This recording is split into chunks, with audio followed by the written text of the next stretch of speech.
Welcome to the Grit City Podcast. I am Justin. I'm Scott. Hi, Scott. Hey, man. Hey. I'm Jeff. Hi, Jeff. How you doing over there? Doing good. Oh, we got all the live streaming stuff going on right now. Looks so fancy. Dude, I feel so professional right now.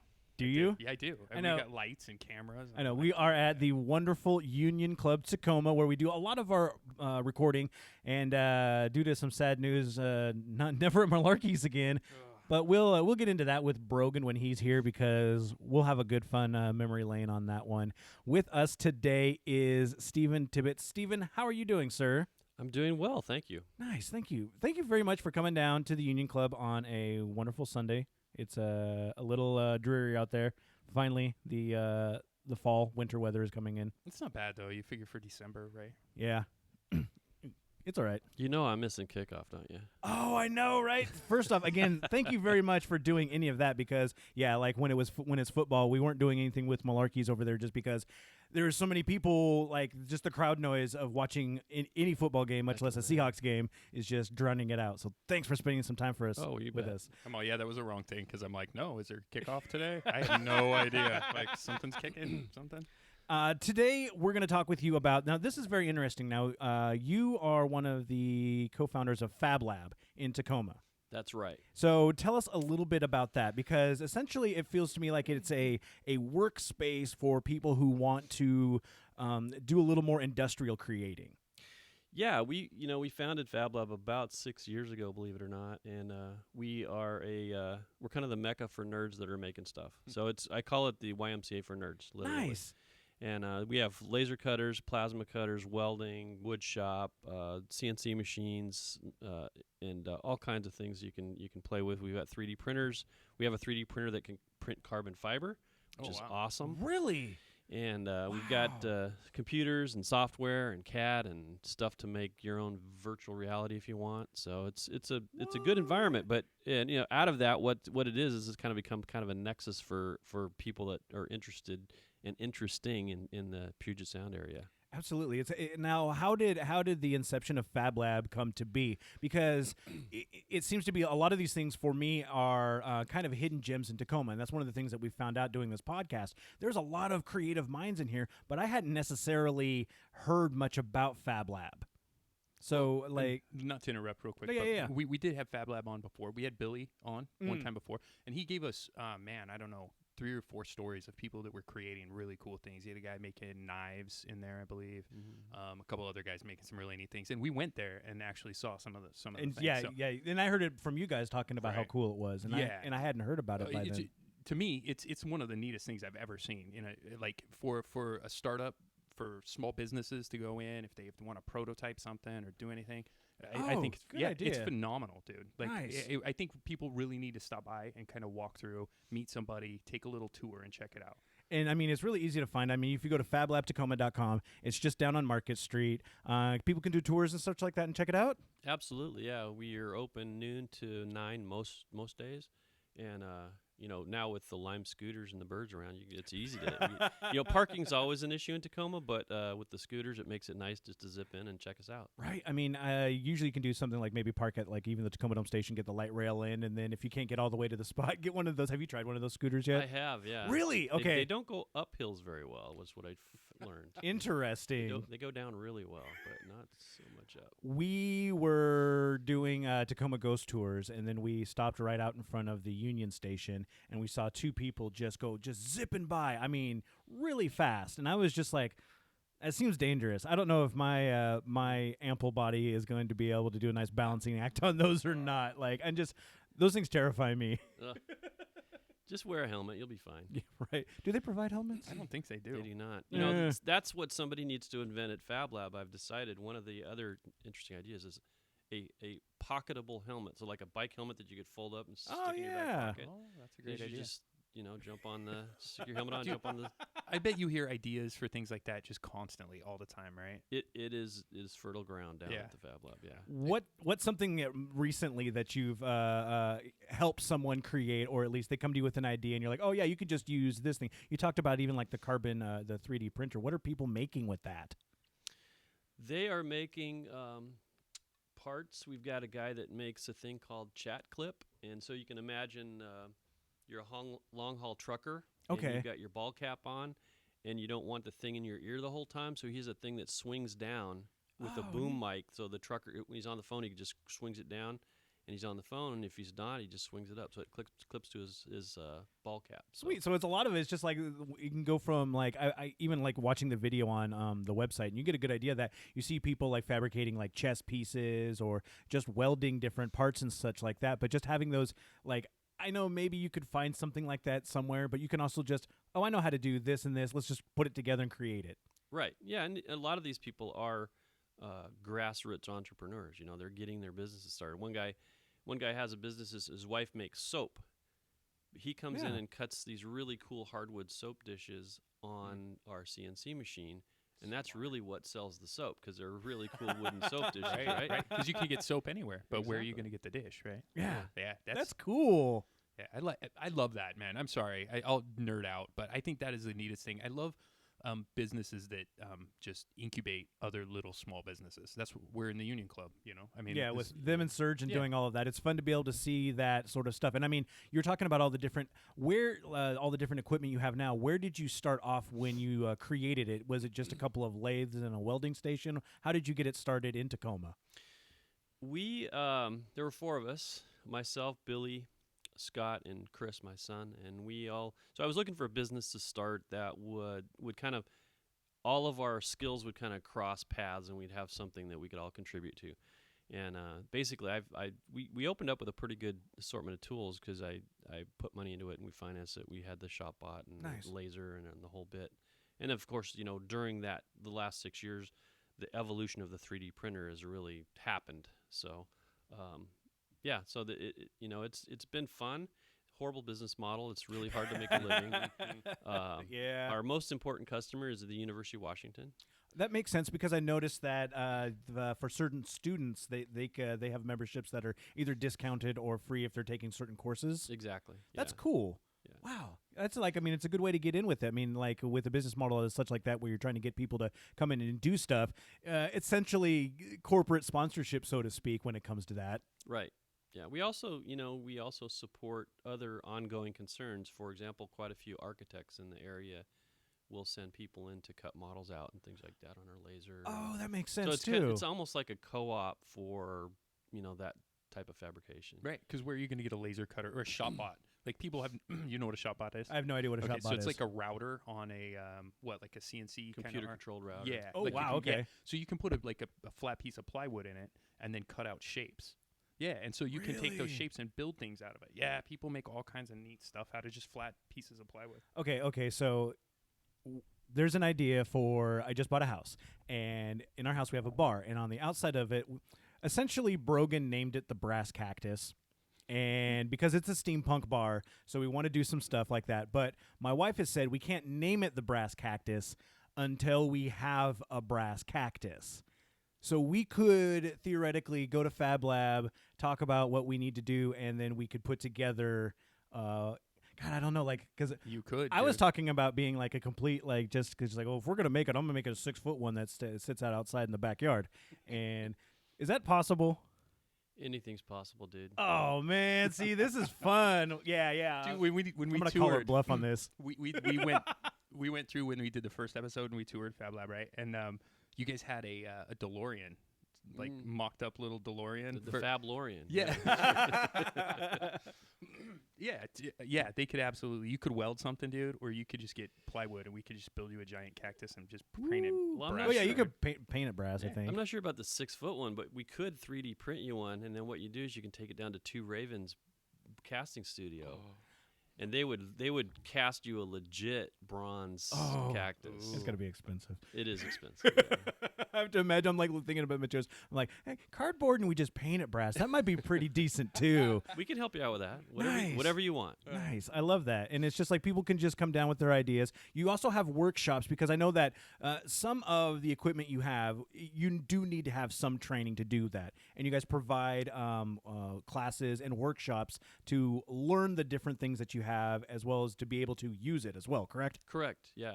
We have to to run any of the computer controlled equipment, you need some kind of a program or some kind of a design that's digitally captured. So we have classes on how to do that and how to interface to the machines and how to run the machines. So and it's just like any sort of workspace area. You've got the memberships, and varying degrees of the memberships will get you various access to in time limits on the stuff, right? Yeah, the membership side, we've simplified it to some degree. We have a $50 a month plan, which gets you in the door, get you the Wi-Fi access to all the hand tools and all that kind of stuff. Oh, nice. And then everything is all a la carte for that membership. And then we have the pro membership, which is $125 a month, but it gets you 4 hours of CNC time, which is about $480 worth of equipment time on your monthly membership. So it's a really good value for small businesses and people that are building stuff. If you have an idea and you're going to be using this stuff like on and on and on, and you know exactly what you need to use and what you need to do, that seems like a perfect thing to do for it. Yeah. Neat. Well, I think so. Yeah. We also, I mean, Yeah, we have a great staff and a great, volunteer base too that can help people with their projects, whether they're electronics or, we do Raspberry Pi and Arduino, and you want to flash LEDs or do any kind of fancy stuff, we can help Raspberry out with that. Pis are super cool too. And I know. Arduinos are neat as well. But The what? Arduinos. What's a Duino? They're the little... You don't know? No, I don't know what a Duino is. Do you know what a Raspberry Pi is? I think I do. That's the one where you can basically make an arcade machine out of it, right? You're such a dork. Oh, God. Yeah, man. It's like a little form factor PC, basically, but it's really small, like a credit card size. Okay. And it has every connection you need on it, and then you can add and build to it, almost like a Lego for a PC. Really? Yeah, but they're really small. Does that describe it, kind of? Yeah. You probably Yeah, do it it's better. a, but go ahead. It's like looking at Well, us the just like Raspberry these Pi, idiots. the way I look at it is the Raspberry Pi is a full-up computer. Right. I mean, it runs an operating system. Yep. Oh. The Arduino, on the other hand, is a microcontroller. So you give it instructions, do this, do this, do this, do this. I suppose some creative person could write an OS for it, but it's really not designed for that. It's designed to be an Internet of Thing type things and turn lights on and off or whatever like that. People use it a lot of times. So I've seen it used for like smart clothes, like people play music or they do lights or things like that. Yeah. Wow. The Arduinos, the A lot of Raspberry The Pis, Arduinos are cool, man. they use for everything, right? Like people Right. use that for all kinds of stuff. So you can teach people how to make those or at least put them together and Help them with their project and stuff. Neat. I think that's one of the most important things is the idea that you give people instructions on things. So if you have an idea, like if I have an idea and I know I'm going to need this certain thing I'm going to need this tool to make it, but I don't have that tool and I don't know exactly how to use it. You can go to Fab Lab and you guys can show people like, hey, this is how you use it, right? I might not make you an expert on it, but I'll show you how to operate the machine, and then you can make your own thing. I think that's very important. Yeah, and it does pay dividends. I think in the first 3 years we helped launch about 12 businesses, little companies out of that place. So cool.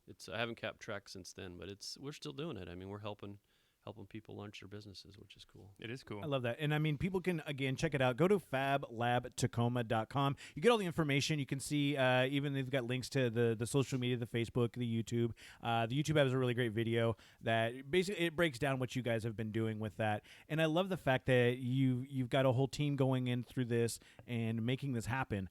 It's really, really exciting.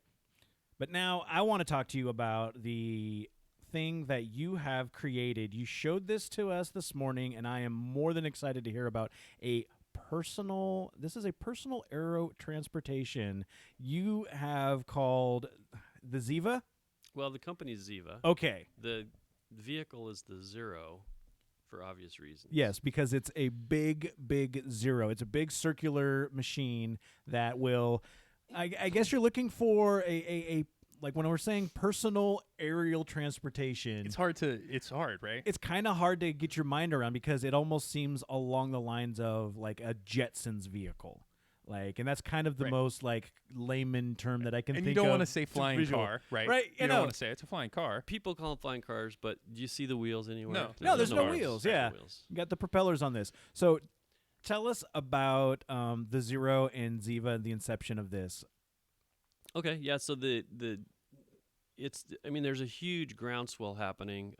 This May I went down to Uber Elevate. Uber has a program called Elevate, where they're trying to rally the entire world to make it possible to do electric aerial taxi services. And so they're doing a great job of evangelizing. They're getting people on board. Our vehicle doesn't fit their criteria. Ours is like a single person personal vehicle. So the Uber model is, you go down the elevator, you go down the curb, get in a wheeled Uber, take the wheeled Uber to the vertiport, take their Sky Taxi to the other vertiport, get in a wheeled Uber, go to the building, get in the elevator. Our vehicle can dock to the side of a building. Shit. So That's pretty cool. Wow, yeah. It's true point-to-point transportation. So the issue I have with the Uber model is it's great. I believe in what they're doing, but there's too many legs in the journey. If you think about how many people like to just get in their car and go somewhere. Yeah, you don't even really need that though. I don't know. So in my brain, when I call an Uber, it shows up at my house, right? Right. So if something like this, I mean that should. So it looks to describe it to people, it's a giant circle, but it looks like a drone you could ride in, basically, right? Yes, I mean, it's that's got right. the fans on the outside. I say fans, but I'm sure there's a real word for them. Propellers. Propellers. Something like that.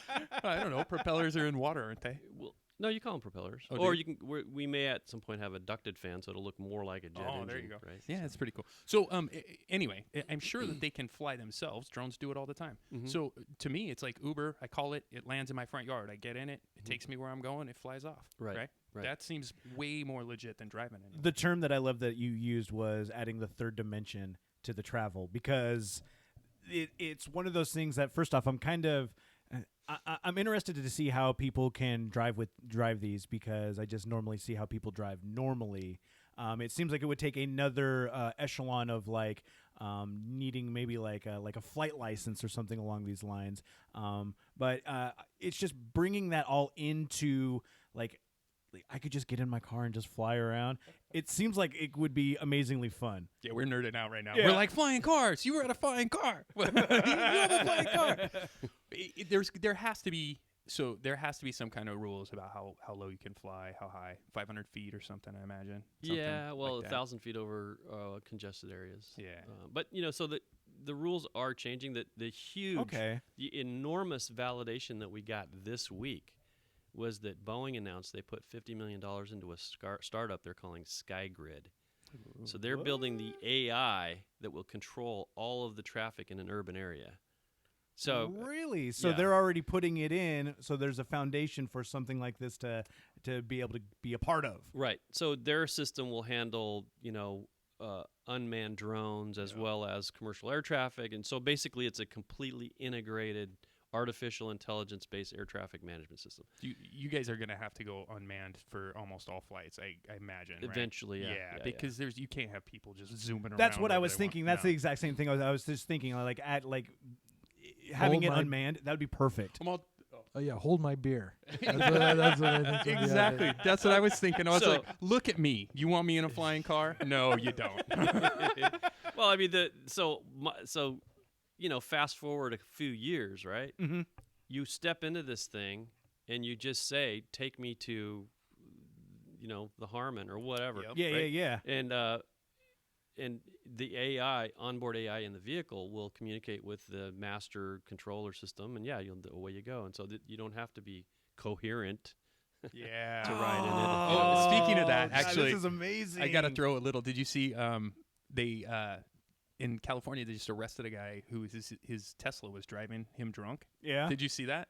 No, So it was on autopilot, and he was passed out behind the seat, and so the cops got in front of the Tesla and slowed down until it stopped, right? Because it was on autopilot. But I guess he was just hammered, just knocked out. It was just really that. It's one of those interesting cases now. It's gonna happen. He's not operating the vehicle. The vehicle is operating itself. Where do you? It's a new legal precedent at that point, and you're just kind of at the mercy of whatever judge. So I guess you find a judge who is down in the tech scene and kind of understands that. I'm sure they'll figure it out. You know what I mean? Maybe not this poor guy.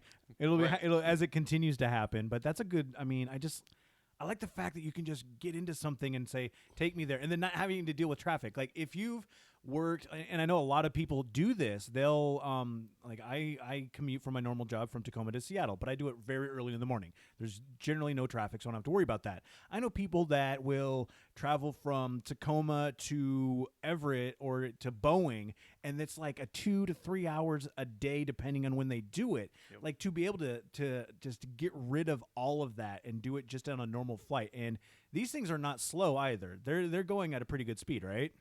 Yeah, our vehicle will cruise at probably between 140, 160 miles an hour. So Yeah, That's see? fantastic. And there's no slowdowns either. That's the thing, right? There's no traffic, right? Well, so interesting that you bring that up. So some people, I read a entry this morning on LinkedIn, and it was like the 4 steps of autonomous vehicles. Mm-hmm. And it's a super complicated problem. And they were talking about how it's going to roll out over the next few years, because right now the Teslas and all the others is just basically lane keeper. Mhm. It's a driver assist, right? Mhm. It's not a true autopilot.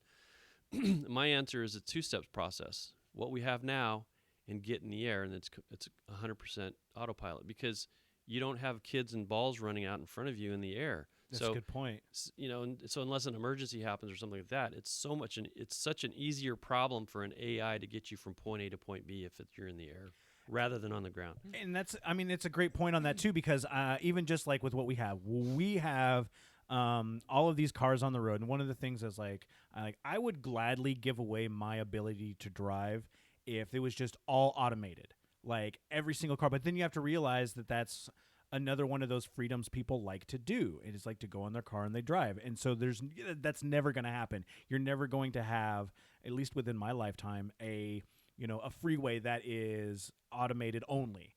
And so having it take to the air is a way to alleviate all of that. You don't have to take away the cars. You're just giving an option for the people who can to take to the skies. Exactly. Yeah. I mean, we're not pitching this as a panacea. There's gonna be cars, there's gonna be buses, there's gonna be trains, there's gonna be boats and whatever, ferries, but it gives you an alternative, right? And we also think it has huge implications for first responders. Oh, yeah. That's a good point. Think about, there's an emergency, you need to get some people in to help to get them aid immediately, and traffic's a mess. Think about New York City, where it might take them an hour to get to a scene, where you just fly in there in a couple minutes. So Wow. So people can find more information about this at Ziva Aero, which is ZEVAAERO.com. And you guys are also, this is how long has this been an inception of, like, when did you first get the idea for this? I got this idea back in 2004. Okay, so it's been but almost 15 we didn't really years. I didn't really act on it. I acted on it, and I submitted a proposal to NASA that I got 2 thumbs up and 1 thumb down, so I didn't get the grant. But the conclusion that I came to in getting my pilot's license, and I owned a 172. My dream was to throw my folding bike in the back seat, fly where I wanted to go, and just pedal the last mile. How'd that work out? It doesn't work. The reason it doesn't work is because all of the airports are gone. So you can't get to where you want to go. There have been approximately 500 airports between Seattle and Portland that are no longer in existence. Really? You can think of ones right here in Tacoma. There was one at Clover Park, on the Clover Park campus in Lakewood. Really? My hometown airport in Spanaway just closed up. It just happens because the land becomes too valuable. People put the apartments and condos in, and you're done. So the only logical conclusion, and flying car is not one of them, the only logical conclusion is vertical takeoff and landing. Yep. You have to have a small footprint to land and take off in. And that's what you've done with these as well, because they start as little upright circles, little eggs that you kind of just pot into, and then it goes upright, and then it transitions Yeah. right there. So yeah, and it's exactly on the other side, and it's really cool too, because it gets a little bit more of a sleeker design. It looks more like a traditional airplane type thing would look. I thought you were going to say it looks like a traditional flying saucer. Yeah, well, and actually, you're kind of right with that too. It's funny after we just talked about the Maury totally Islands and funny, stuff like right? that. Yeah. Like people seeing this going around, you could just see one person being like, it's a UFO." It's like, no, sir, we know exactly what that is now. And so It's a zero. It's nothing. Don't worry about it. So speaking of that, when do you get your first prototype up and running? We are I used our CNC machine to cut the foam for the first ribs on the first size vehicle 2 days ago. So we're beginning to build it. We have a very tight deadline. The competition for GoFly is October of 2019. So what is GoFly? GoFly is a $1 million X Prize sponsored by Boeing, and they have prescribed vehicles what it needs to do to make the rules, and it's going to be a contest. So we have to fly off. So there's going to be pylon race and the whole bit. So that's cool. It's like one of those drone races with a person inside of it, or maybe not a person inside. Like a pod race, yeah. Oh, So how smart, man! They put out this contest to have people bring up their flying vehicles as they're putting out the whole sky grid, right? Oh yeah, they've got plans. Yeah, I call that. it Skynet. That's what it is, really. No, they already had a Skynet. I know. It's Terminator stuff, man. Well, That's yeah, what's the happening. Terminator, but then it was. That's how it started. That's how it started by drones being controlled by AI. Yeah. Oh man. Yeah, Yep. yeah. I do have a question. We don't plan to weaponize it right now, but Yet. That would get people out of your way. That would make it more fun. I've seen Jurassic Park. I've seen all of those movies. It starts off with people with these great ideas, and then one little smarmy guy in the corner who's like, "We could put some military applications to these raptors. We could put them in these flying saucers, and now here we go." Well, I do got a question. Have you been approached by government type people in black saying, "Hey, what are you doing over here?" not yet. Because it doesn't run on water. I mean, that's why. If it ran on water, they would be here. No, I'm just Yeah, kidding. if it ran on what you like a I was had just to, joking. yeah. I'm just joking. Thing on the back of the DeLorean. The DeLorean. Put trash in it. Fusion. Mr. Fusion Trash or Mr. whatever. Fusion. Mr. Fusion. Mr. Yeah. Fusion. Yeah, Yeah. Mr. We don't have that yet. And these, Although, okay, go ahead. speaking of that, Yeah.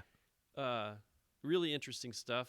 I don't know if you followed it. The guys from I can't remember if it's MIT came out with the first all-electric drive airplane. No, Did you see that? I did see that. No. Did you see That's where they use the different ions to push air over it, like your fans. Yeah. I did see that. So that's Is that kind of something you guys maybe? It I uses see high that. voltage, right? I see that happening as that technology gets perfected. It could be a thing. And So- and you guys are using like electricity and like no issues on pollution and stuff like that, right? right, yeah, it's a completely green technology. Which I mean, this is what we got to go for. I mean, you just look at what's going on, and you can tell all of the climate change stuff. Don't believe any of the people who say that's not real, because it is. Whatever some people say. Just kidding. Okay, I was like, are you really going to do this? Is this where we're going right now? I'm just joking. I love it. Another thing also, like, you're looking towards this to be affordable so people can so this isn't going to be just the elite people just zipping around on their flying machines. Well, we think coming out of the chute. So our plans are to come out of the contest and hopefully win or place, right? Mhm. And leverage that publicity to start taking orders. And Nice. we're going to put the price at about $140,000. You think this GoFly thing will have like a BattleBots like arena sort of thing? Should. Smash I think into each we other. should morph it into that. You know? Like eventually it'll be that sort of thing. Exactly. You see all of that. I love it because like this, and you're just talking about like doing this stuff with Fab Lab. It like these are the things that make people interested in technology and creating this sort of stuff. If you could like someone's like, oh yeah, I somebody's building these, and now you also have a chance to do something like this. It seems like it's one of those where you can find a lot of like-minded individuals who are excited about this, and then other people who are just maybe on the fringe that are also just excited to see this kind of come to be. Yeah, that's true. I mean, that's the beauty of what Fab Lab has is that you over time you develop a network of people that have interest in what you're doing, and not only that, they have certain skills that you could leverage, and so it builds on itself. And I mean, this isn't only you doing this project with the Ziva. No, if that was the case, I'd have a little propeller on my head. Right?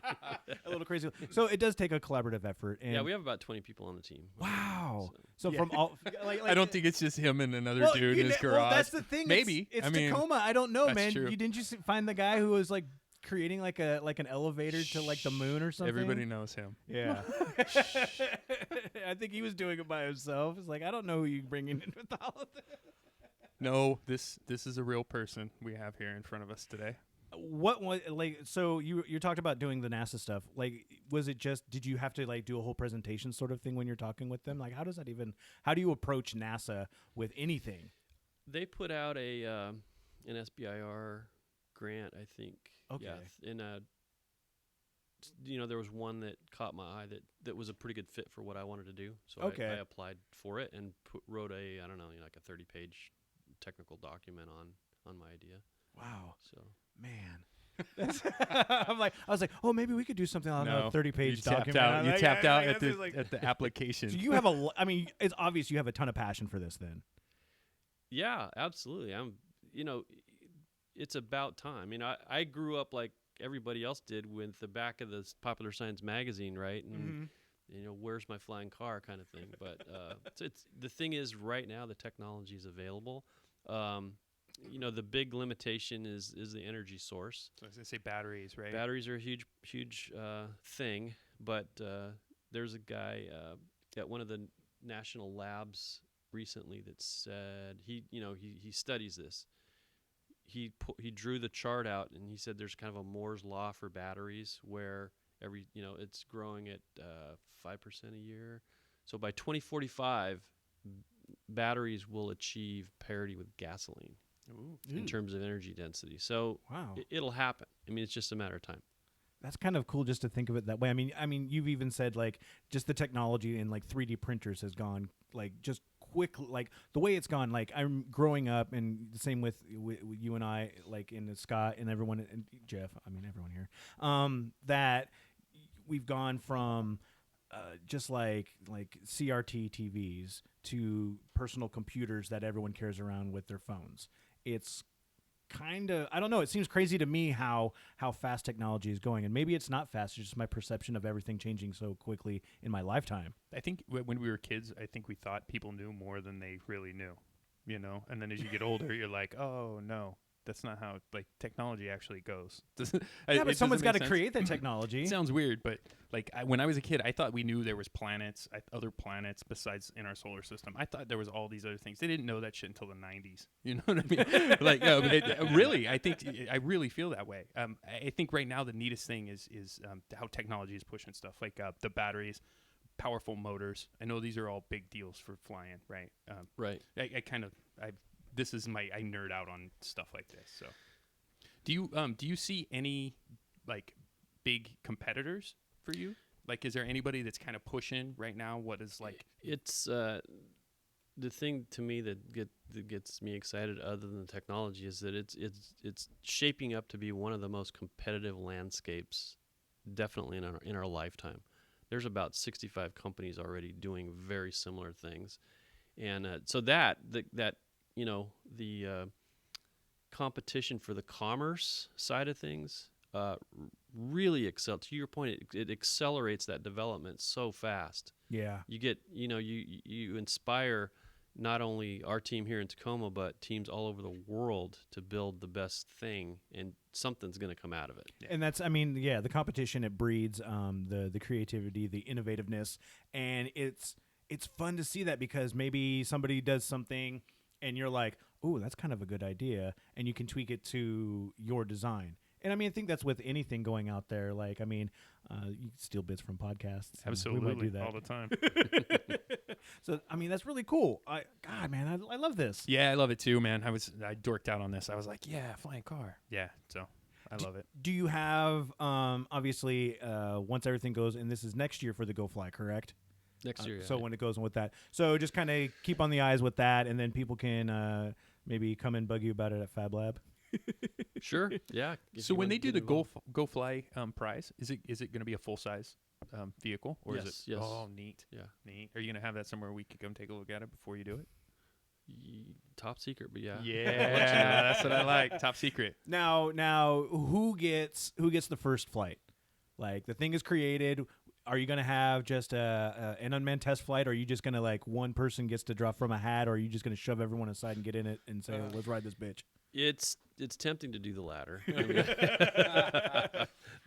But our plans at the moment are to fly with a weighted dummy all the way through the contest. Okay. Now, as we do flight testing and we prove that it's, not going to fly apart the very second we turn it on, Right. it's going to be very tempting for me not to get in it and just at least hover and just check it out, right? Yeah, that way, man. so. Why not? You see the guy that has the Iron Man suit? No. Have you seen that? Have you seen that? Yeah, he's got 6 jet engines strapped to his arms. Dude. Jesus Christ, no. Yes. That seems like a really bad idea. It looks cool as hell when I'm he's sure flying it around. looks cool. You know what also looks cool? The Rocketeer. You remember that movie? Yeah, that would have burned him. Yeah, that would have burned his legs off. This guy's doing it. It's real. Like you can see Jet videos of him. engines. On his feet, I think, and then his hands. Yeah. Right? Yeah. Yeah. And he flies around like Iron Man. He uses his hands just like Iron Man. It's really cool. I mean, I'm sure it's really cool. It just, I don't know. I would rather have the electric ability as opposed to the jet. Yeah, I think so too. I guess it can work as Uh-oh. weapons at that point anytime. I mean, that's the fun part. It's, jeez. Well, it's also, one of the criteria of the contest and one of the things they're keenly interested in is keeping the noise down. So Yeah. we have a, we're working on that. It's a challenge because the propellers and motors and stuff make kind of obnoxious whirring noises that we try to get rid of. It's funny. Okay, go ahead, Jeff. Yeah, I was going to make a request. Can you make it sound like the Jetsons car? That'd be awesome. We had that issue, though, at our neighborhood meeting, funny enough, and I think I've even brought this up. So neighborhood meetings, once a month, people come in, and you'll see the people that are there forever, but then you'll see just people show up once to complain about a thing. And these people lived by our park, and there were drones. And so the guy was complaining about how loud the drones were because it was it was flying for speed, so it was making this really high pitch, just like 4 hours. And it was like, well, it's the park. Were they doing it after like park hours? They're like, no. They're like, well, they can't do anything about it. They get to fly their drones around. But it's one of those things that you don't think about when you're trying to make a flying machine, especially one that's really suited for that urban sort of going from one point to like another point in town to do that there's going to be a little bit of noise there. And you're going to have to deal with that sort of thing. Yeah. The contest has a pretty strict criteria. And so that's one of our challenges is to get the noise out of it as much as we can. Yeah, you don't want a helicopter landing in everybody's house. You know what I mean? I know. It'd be kind of cool. Right. Oh, your Uber's here. Yeah, I heard. I'm sure I know about that. See that? Oh man! And another thing I noticed, even just reading through through all of this, that they're not like we're talking about like it's a person like standing into a thing and they're getting up, but they're not really. They don't really take up that much space. Like 2 of them will fit in a normal parking spot, right? Right. Yeah. I mean, That's you really pretty cool. You could have a his and hers in your garage, like a single garage bay. So yeah. That is perfect. Like I just love that these are the problems that people might not realize as they're just looking at this that you've already had to figure out and discover. Was there anything that you didn't even think about and then suddenly it just kind of came to be a problem that you had to address while creating this? Constantly. It's all, every evolving. It's just like each time. It's like, well, what about this? And just as it goes along. Yeah. It's kind of good, I guess, that the Boeing will give you the parameters on what you need to deal with, so you kind of know where they're looking at it from a certain aspect. Right. When you're building something that's never been done before too, right? So you're gonna run into things that no one's ever ran across. Like, what the hell? Oh, we need this? Yeah, well, yeah, we do. For whatever it is, right? And with this, I mean, you don't unlike those scooters they have. I don't think you need a helmet with this. I don't know. I mean, you could. You gotta have some kind of emergency something, right? Yeah. Well, 'Cause how high are these? Recommend a helmet. Okay, that makes sense. Not then, required, I suppose. See, you could just ride without a helmet, living on the edge, no Do you- seatbelt. Okay, so As well, you're flying up in the air. you that's have just- to have some kind of emergency something planned in, right? Like there has to. Oh, yeah. I mean, for the commercial vehicle, we'll have Yeah. what's called a BRS, ballistic recovery system. So it's basically a parachute that's propelled with a rocket engine. Oh, okay. So Kind of it's like kind of like an airbag, but it pushes out a parachute really So fast for low altitude. for lower altitudes. Yeah. Ah, So see? there's a company called BRS that's working on that stuff. So They got it, It's- dude. Wow. You don't have to wear a helmet. See, You can Safety. sleep. You the can the sleep. illusion of safety was at the same Fight Club. Exit at 35,000. have you seen the Russian machine? No. They call it the hover bike.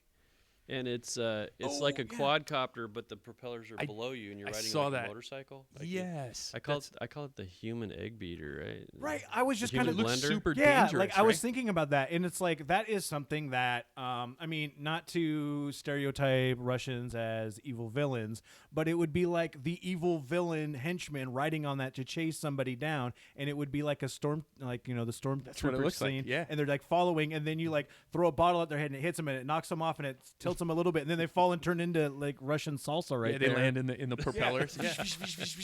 James Bond movie waiting to happen, right? Wasn't there a country that their police bought a bunch? Dubai, isn't Was it? it? 'Cause Yeah, of That Qatar, makes that's sense. where I saw Dubai, it. it makes perfect sense for that. Yeah, they have the money, right? Yeah. They're like, yeah, we can have some flying motorcycles. It's cool. I could see your like hovercrafts on like the side of every single like hotel room in Dubai, and it's just going from we were just going across to the other the other place right over there, going to the golf course on the 83rd floor of the hotel like down the street.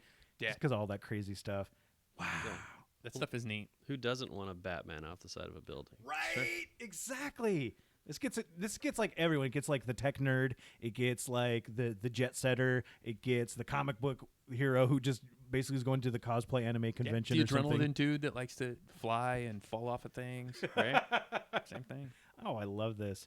Zivaero.com, Zevaero.com. You can find more information about it. Oh, man, Steven, is there anything else you want to bring up about this? If you're interested, come out and support us. Yeah. We work at the Fab Lab, but yeah, come in and check it out. FabLabTacoma.com as well. And that's the fun part. If you've got a small business idea, you can come and check out, see the stuff. There's tons of workshops. If you go to the website, they have a bunch of different classes. You can check out the membership, see what you're doing there. You get a good look at all the people who are involved with all of this.